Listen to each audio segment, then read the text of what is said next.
că știu cum să Păi dar nu se dă așa. Hai să mă. Dar lasă-mă o face. Mai de cum pot. Dați-o scură. Nu mai da, să mor, da. Acum chiar. Dar zăpada asta e prea mare. Ia-mă măsuri și cu părașul, mă.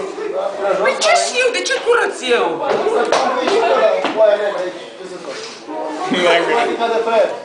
Ce naiba faci? Ce? Hai că nu știu. Ți arată Bianca. Da, Bianca știe, l-am plecat. Ia mă, frate de tu, Bianca. Ia. O să fac eu? Hai, ia. Hai, curăț. Nu știi! Da, e celălalt. Știe Bianca. Normal! Bianca e obișnuită cu tata.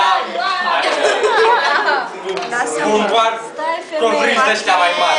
Cum să nu știe Ia Bianca? uite, ia uite. Mamă, ce bine o frate. Frățică, mă. Ia uite. Ia mai dă tu, hai. Ia uite și pe ăsta. Ia, e mai greu.